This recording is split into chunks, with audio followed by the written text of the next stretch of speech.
Los Angeles, Willow Creek, Fort Bragg, and Nevada City. I picked this book up at a local used bookstore, and I thought it would be fitting for this video. I'm hoping there's some good ones in here. I haven't read through them very much. The one that I'm going to be reading today is from Fort Bragg. I always think it's really fun and interesting to learn about the different haunted sites and locations in different cities around the world. That's one of my favorite things to do when I visit a new place, is learn a little bit about the lore and the different kind of ghost stories that exist in a place. I don't know if that's just me, but like ghost stores and new places are always so interesting, and I feel like it's such a fun way to learn about the history of a place, the industry, and things like that. You can piece a lot of it together. It helps to build character for a town or a city. Like, I might not remember all of the minute historical details of a place when they're presented to me in like a very bland way, but if you incorporate them into a ghost story, I feel like they stick, and I'm able to retain them much better. So I'm hoping that this story can give us a little bit of insight into what was happening in Fort Bragg at the time. There's a very loud bird outside. Like I said in my last video, if any of you would like to send in some stories that are particular to the place that you live, or different legends and things like that, feel free to send them to the email that I have listed below, or leave them in the comments. I always really love listening to other people's stories. I think living in kind of rural America is very special in that way. I think we hear a lot of these legends and stories that other people might not otherwise be privy to, so feel free to share them if you feel comfortable. If there's a city in California or anywhere else where you'd like to learn a little bit more about the local legends and the history, please let me know, and I can do my best to add it to my list of different cities that I'd like to make videos on. So let's get into the story. This story is called Haunted House, and it begins. I was working for a Fort Bragg lumber company back in those days. I was the general caretaker for a large number of company properties, both timber and ranch. It was a lonely job. I spent most days on horseback, riding various circuits that took me into the foothills to check on fences, make sure gates were kept closed, and see that cattle on the ranches had access to watering holes. My closest friends were my horse, Buck, and a large guard dog inappropriately named Happy. Happy didn't like me very much, which was high praise indeed, considering that he alternated between despising and loathing the rest of the world. He would occasionally take a swipe at my hand and would growl if I patted him too often on the head. But he was company of a sort. No one ever bothered me when Happy was around. I was courting a very nice young lady in Fort Bragg during my free time. She was a sweet girl. Happy had actually wagged his tail at her once and let her pat him on the head. A miracle. Lydia and I would go walking on Sunday afternoons after church, and her folks had invited me to dinner a few times. I was hankering to get me a wife and raise me a family, but Lydia was not the kind of girl to rush into that sort of thing, so my courtship was going more slowly than I would have liked.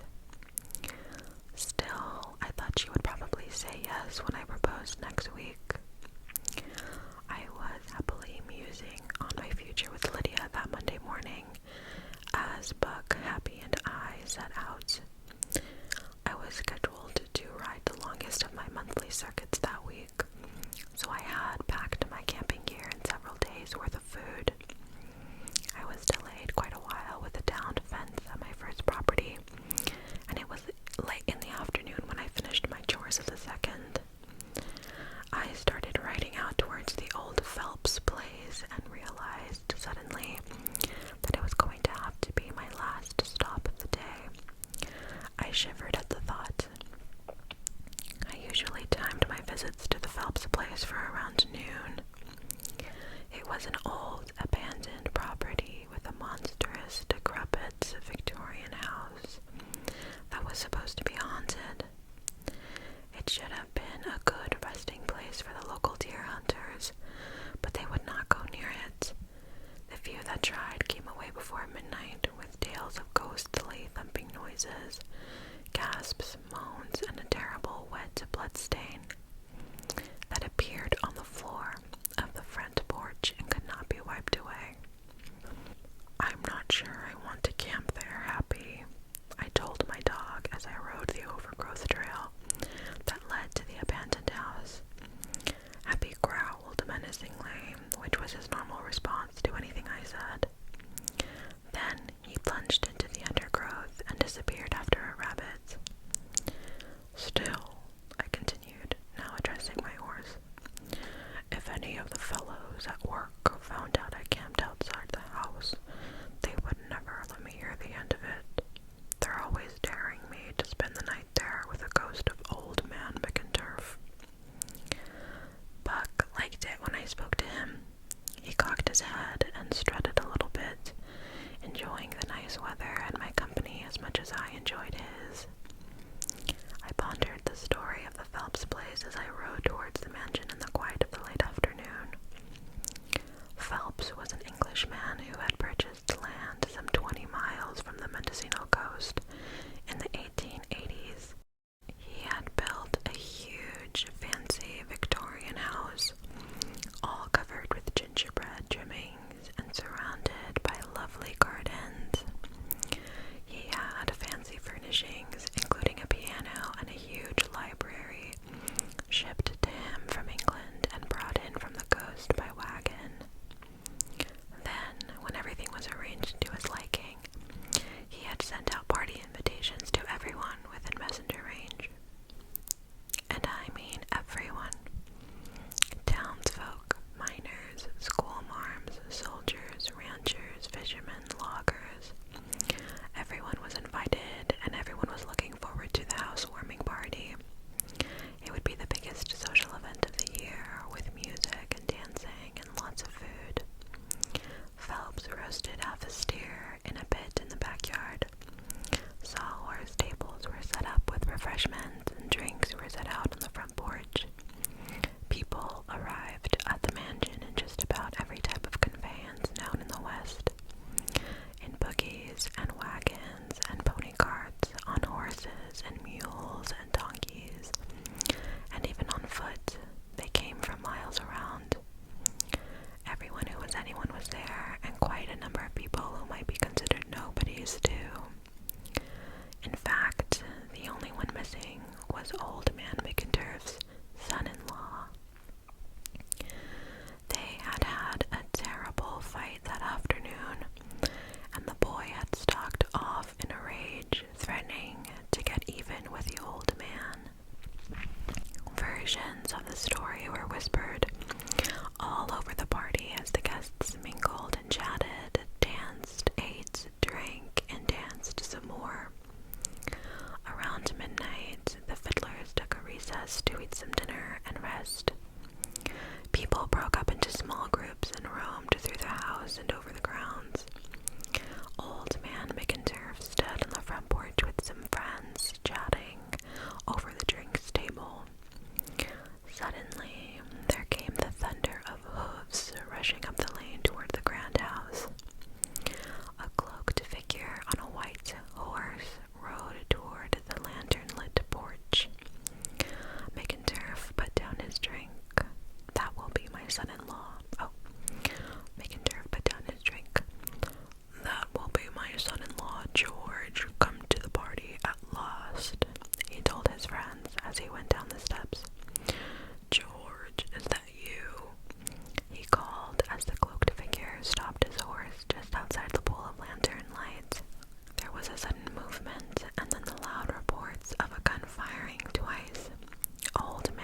was attending a birth and so had not come to the party, but everyone knew it was too late for that. Too much blood was lost. It was pouring from the old man's wounds and had pooled underneath his head. McInturf coughed once, twice, a hideous gurgling, strangling sound that wrenched the hearts of all who heard it. Then he died. This is the little illustration that's included in the book.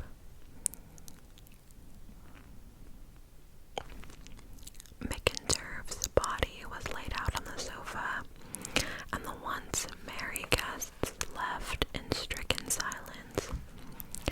The servants came and wiped the red-brown bloodstain off the floorboards. The servants came and wiped the red-brown bloodstains off the floorboards. The next day, a wagon was brought to the front of the house, and McInturf's body was carried onto the porch. As the men stepped across the place where McInturf had died, blood began to pool around their boots, forming a wet stain in exactly the pattern that had been wiped up by the servants the night before. The men gasped in fear. One of them staggered and almost dropped the body.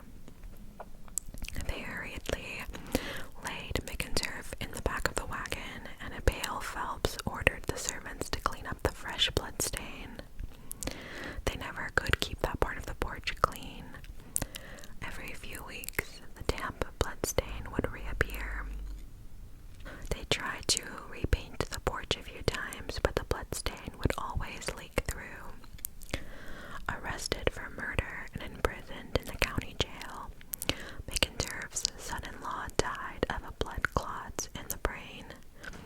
A few months later, one of Phelps' servants went mad after seeing a terrible sight that made his head feel like it was going to explode. Folks started saying the house was haunted by the ghost of McInturf seeking revenge. Phelps sold the house a few years later, and it changed hands a few times before being purchased by the lumber company. The house stood abandoned now and was slowly decaying. Hunters claimed that McInturf's ghost still haunted the place. They said that strange lights appeared in the windows and horrible sounds could be heard there after dark. Each time I visited the place in broad daylight, I would look at the sagging front porch to see if there was a blood stain there. But all the boards were weathered gray, just like the rest of the decaying house. As I rode up the lane to the house, Happy burst out of the underbrush, darted through the skeletons of dead apple trees in the orchard, and danced around me and Buck, barking and capering madly. In the late afternoon light, I looked up at the decrepit mansion with its sagging porch, broken windows, and weathered gray, warped siding. There were weeds everywhere in the overgrown yard, and the gate of the broken picket fence was hanging by one hinge. I led Buck to the well and gave him and Happy water to drink. I fed Buck some grain and tethered him loosely to a pine tree. Then I went to check the front porch. No blood stain. I made a fire on a bare patch in the front yard, and Happy and I ate some dinner. I wasn't too keen on the idea of sleeping in the house, and had just about decided to bed down outside near Buck when I heard a rumble of thunder. Dusk was coming swiftly, brought on early by the dense clouds gathering overhead. The air was heavy and damp. That decided me. There was no way I was sleeping out in the rain with shelter close at hand. I put Buck into the remains of the old stable. There was a bit of roof left over one of the stalls, so I put him there and made him comfortable for the night. Then I took my sleeping roll, my rifle, and my lantern out of the saddlebag, and Happy and I made it into the house, just as a vivid flash of lightning flashed overhead, followed by a thunderclap that nearly burst my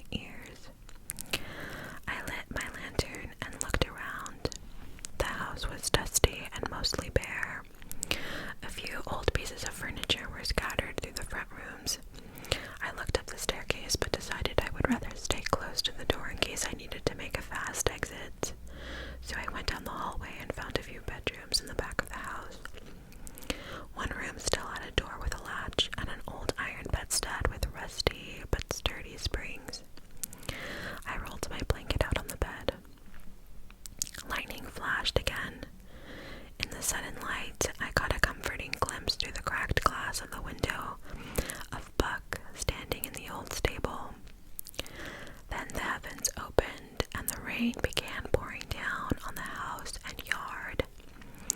I closed the doors of the room, hoping that this would deter any ghost that might want to visit me, and lay down on the bed. Happy curled up on the floor and started snoring loudly.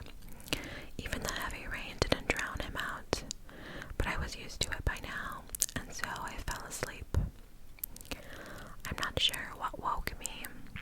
Perhaps it was the silence. The rain had stopped, and Happy wasn't snoring.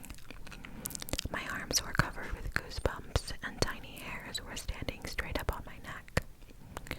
Moonlight streamed through the broken window, lighting the room. Beside the bed, Happy began to growl softly. Then I heard it. Thump, thump, thump. Someone was walking down the hall toward my room. Thump, thump, thump. Who's there? I called, grabbing my rifle. Happy was on his feet now. The hair on his back stood on end, and he was growling nonstop. Then I heard something cough, once, twice, a gurgling, strangling, wet sound. The door blew open. I gave a yelp of fright, aiming my gun at the doorway. But in the moonlight, I could see that the hall was empty. Happy stopped growling. He prowled out into the hallway, sniffed around a bit, and then came back into the room. I got up shakily, closed the door, and bolted it firmly. I wasn't sure if the thumping sound and the coughing had been real or part of a dream, but I wasn't taking any chances. Happy curled up again and started snoring. I lay awake for a long time, listening to the sound of the wind in the trees and watching the moonlight make strange sounds in the room. It was too wet to sleep on the ground outside, and Buck had the only dry spot in the stable.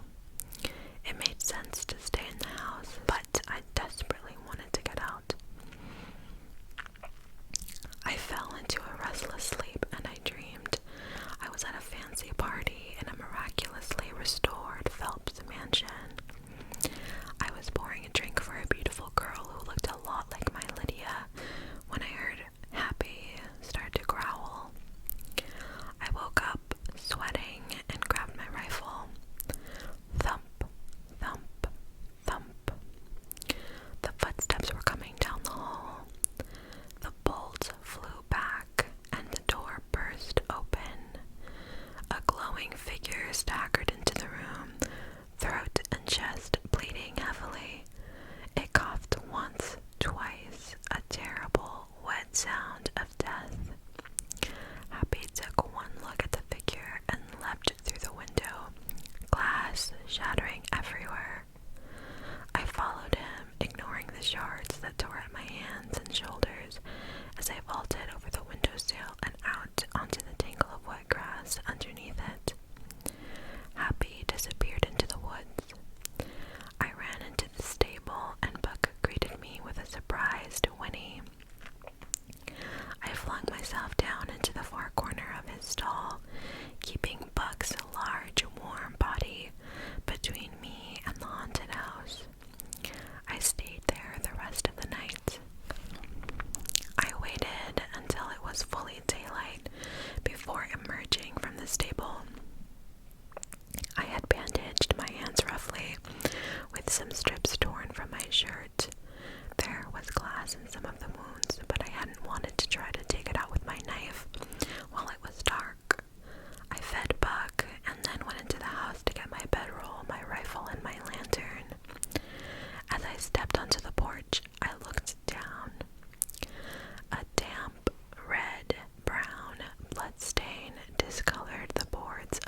several large shards out of my skin, and he also ministered to Happy, which was brave of him.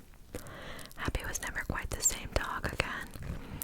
He was almost friendly to most folks, and he adored Lydia, whom he seemed to think had rescued him from the coast. Lydia insisted that we get married right away. She said it was obvious that anyone foolish enough to sleep in a haunted house, even during a thunderstorm, needed someone with sense to